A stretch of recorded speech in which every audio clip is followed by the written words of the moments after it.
सबसे पहले हम आपको बताने जा रहे हैं कि आखिर कैसे जंतर मंतर पर पहलवानों के मंच को सियासी अखाड़ा बना दिया गया।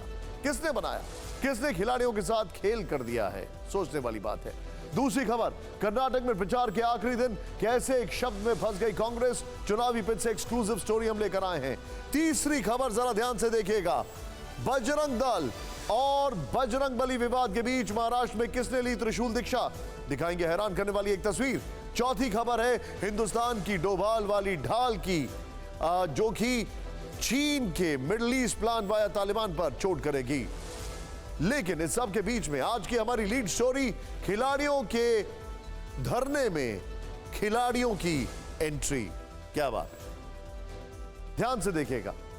हम आपको जो खबर दिखाने जा रहे हैं वो ये है कि आखिर कैसे जंतर मंतर पर सब कुछ हो रहा है। शुरुआत में वही बताते हैं हम, पहलवानों के उस आंदोलन से बात करेंगे जहां से आज कानून को चुनौती देने वाली कुछ ऐसी तस्वीरें सामने आई हैं, कुछ ऐसे आपत्तिजनक नारे लगाए गए हैं जिसके बाद फिक्र करने वाले सवाल उठे हैं कि क्या पहलवानों का यह आंदोलन हाईजैक हो चुका है, क्या यह आंदोलन अराजकता का अखाड़ा बन चुका है।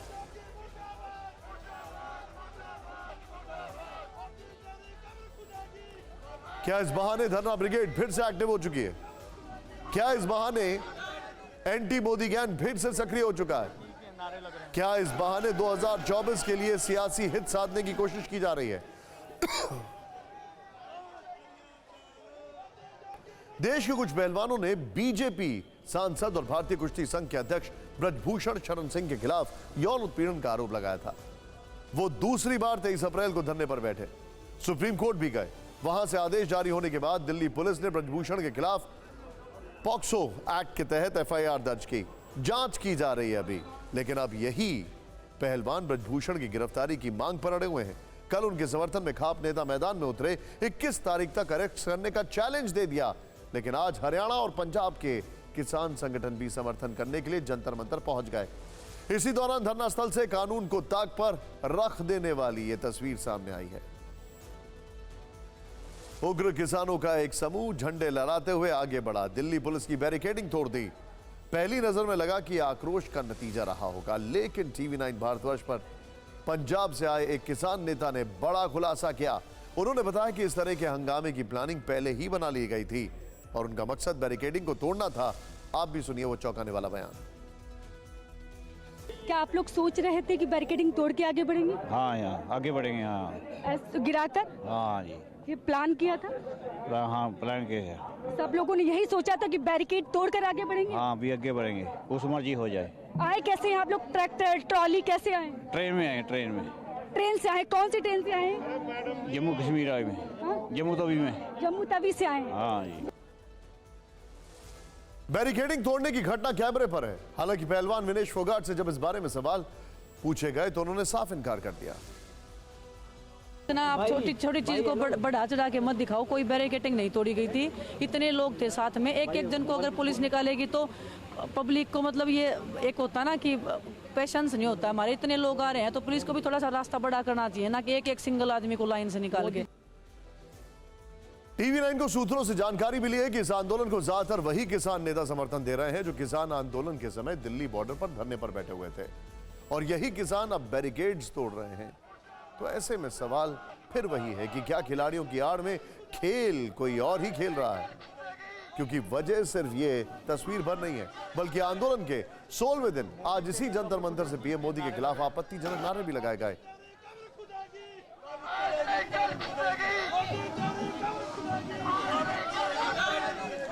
बैरिकेड्स तोड़ने वाले इन्हीं किसानों ने मोदी तेरी कब्र खुदेगी ये कहा, आज नहीं तो कल खुदेगी ये नारे लगाए। मोदी तेरी कब्र खुदेगी के नारे लग रहे हैं। पहलवानों के आंदोलन की जमीन से प्रधानमंत्री का अपमान किया गया। आपको ध्यान होगा कि इस साल मोदी तेरी कब्र खुदेगी का यह विवादित नारा दूसरी बार लगाया गया है। इससे पहले फरवरी के महीने में यह नारा दिल्ली हवाई अड्डे पर लगाया गया था। तब कांग्रेस नेता पवन खेड़ा को छत्तीसगढ़ जाने वाली फ्लाइट में सवार होने से रोका गया था। इसके जवाब में हवाई अड्डे पर ही कांग्रेस कार्यकर्ता और नेता धरने पर बैठ गए थे और यह नारा लगाया था। इस घटना के कुछ दिन बाद मोदी 24 फरवरी को चुनावी रैली को संबोधित करने शिलोंग पहुंचे थे। उन्होंने तब कांग्रेस को करारा जवाब दिया था और 2 महीने बाद उन्होंने यह मुद्दा कर्नाटक चुनाव में भी उठाया था। 30 अप्रैल को कांग्रेस अध्यक्ष मल्लिकार्जुन खड़गे के जहरीले सांप वाले विवादित बयान के जवाब में भी मोदी ने क्या कहा था, आइए देखते हैं। ये कांग्रेस के लोग कभी मेरी कब्र खोदना चाहते हैं, कभी मुझे सांप बुलाते हैं। सांप तो भगवान शिव की माला है, मेरे शिव तो आप हैं, जनता जनार्दन है। इसलिए इनकी इस गाली को भी मैं सिर माथे पर लेता हूं। समझने वाली बात यह है कि जिस आंदोलन के केंद्र में अब तक ब्रजभूषण शरण सिंह थे, उसी के केंद्र में अब मोदी हैं। वो भी उस नारे की वजह से जिसकी बकायदा एक सीरीज है।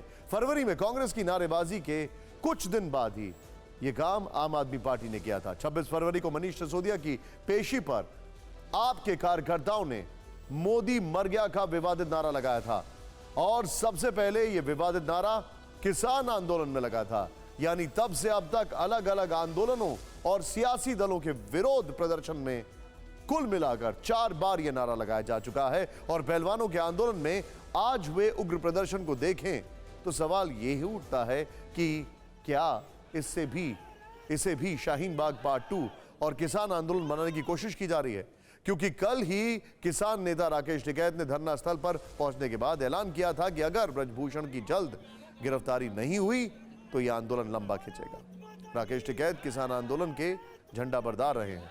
उनकी अगुवाई में नए कृषि कानूनों के खिलाफ पंजाब के किसान दिल्ली में लंबे वक्त तक धरने पर बैठे थे।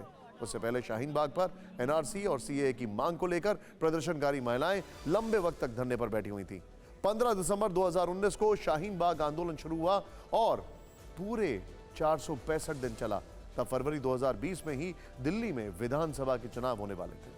इसी तरह किसान आंदोलन 25 नवंबर 2020 से शुरू हुआ, जो कि पूरे 401 दिन चला था। तब साल 2021 में असम, केरल, पुडुचेरी, तमिलनाडु और पश्चिम बंगाल में विधानसभा चुनाव होने वाले थे।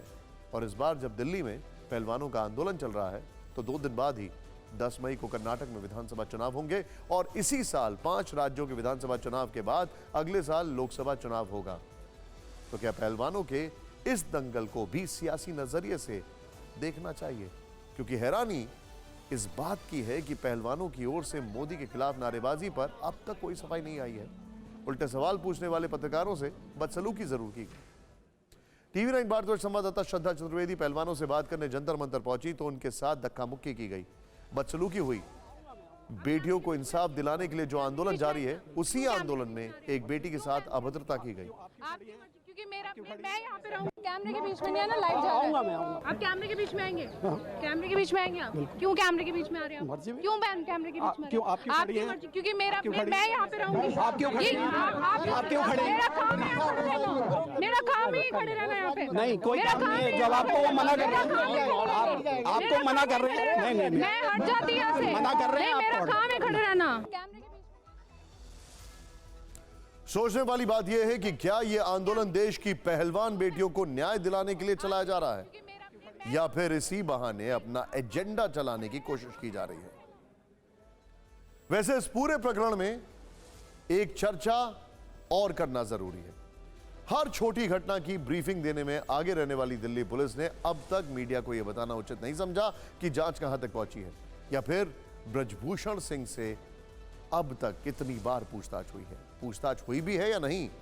यानी इस मामले में पुलिस की संवेदनहीनता साफ दिख रही है और आंदोलन के उग्र होने की एक ये बड़ी वजह हो सकता है।